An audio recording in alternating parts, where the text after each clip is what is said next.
All the details from our correspondent Grace Lee, who's joining us live this hour from Tokyo. A very warm welcome to you, Grace. Now, more than 200 people have died with COVID-19 in the capital, Tokyo, we are being told, remains the worst affected area.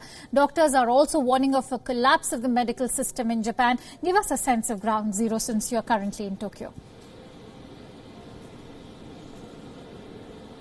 Well, here in Tokyo, you can see it's a bit of a gloomy day today, but the past couple of days have been very nice, and that's meant that a lot of people have been outdoors and enjoying picnics, and restaurants still remain open. So although the government's goal is to reduce human contact by about 80%, that seems like that goal might not be likely, according to experts, because of the fact that the restrictions are very lax and you don't get penalized if you do break the rules. So a lot of people are still going outside. Now, the most alarming part about Japan's number, now over 10,000 people infected, is the fact that that number has been reached through the doubling of coronavirus cases very rapidly. We saw the first coronavirus case here in Tokyo, here in Japan, 3 months back, and it took about 3 months to get to the 5,000 mark, and then it only took 9 days to get to 10,000 now. And most of those cases are now untraceable, meaning that there are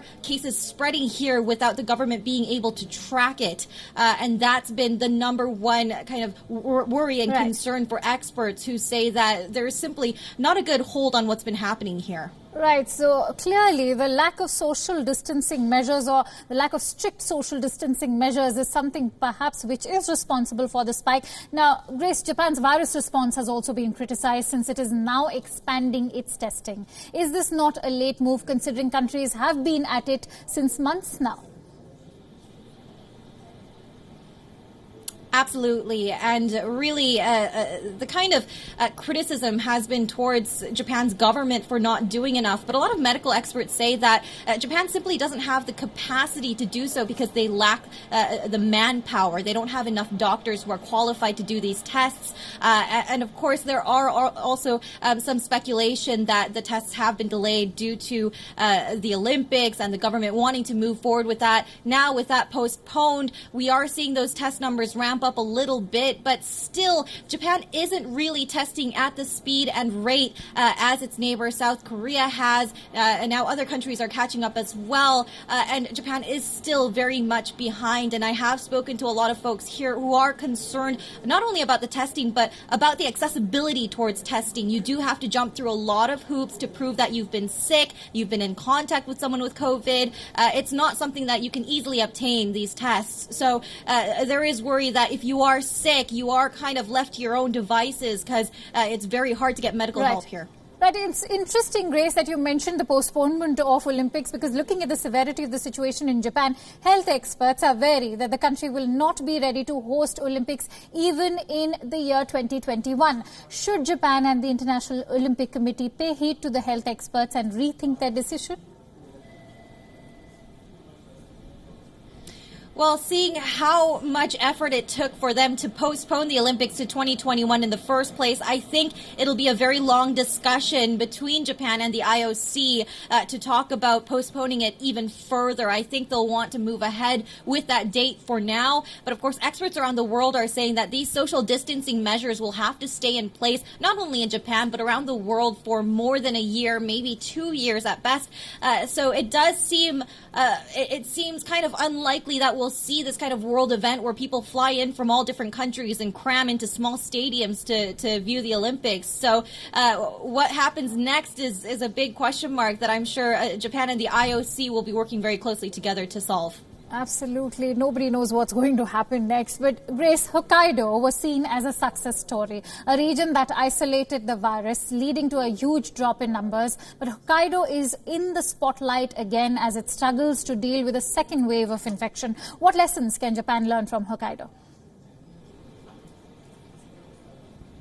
Well, I think it's the classic case of reopening much too early. Hokkaido reported that it had its cases under control, and then just a few short weeks afterwards, it had to shut its doors again under a new state of emergency with the resurgence of more cases. And we are seeing the spread of more cases around Japan.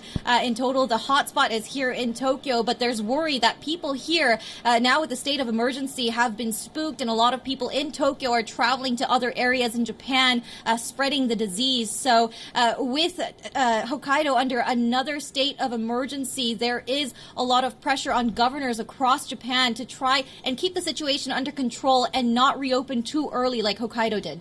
Right. We hope that the Japanese government learns its lessons and, in fact, takes these social distancing measures more strictly and seriously. On that note, thank you so much, Grace Lee, for joining us on this broadcast and bringing us all the latest from Japan. Now, Google and Facebook may need to pay for news content in Australia. The Australian government is facing unprecedented losses in advertising revenue across platforms due to the COVID-19 pandemic. And our officials want tech titans to pay for original journalistic content which is consumed across their platforms. After all, content created by media outlets is shared and consumed across platforms like Google and Facebook extensively, and these tech giants end up taking a large share of online advertising revenues.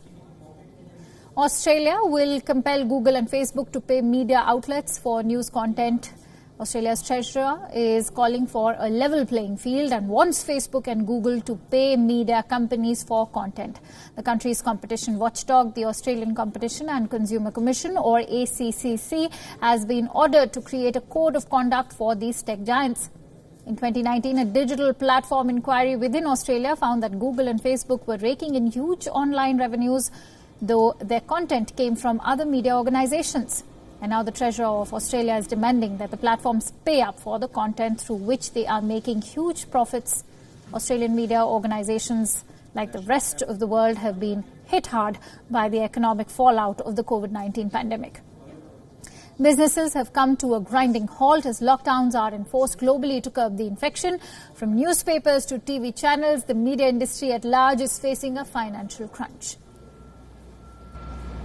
And now Australian officials are demanding transparency in content sharing.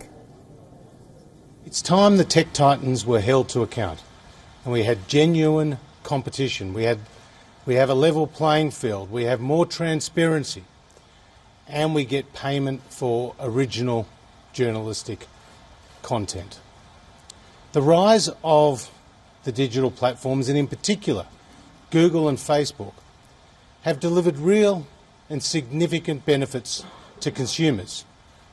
But it's also been a period of great disruption. And it's called into question the adequacy of our existing regulatory frameworks and the viability of traditional media outlets. The Treasurer adds that the ACCC would release a draft with regulations for fair compensation of journalistic content across these platforms in July this year.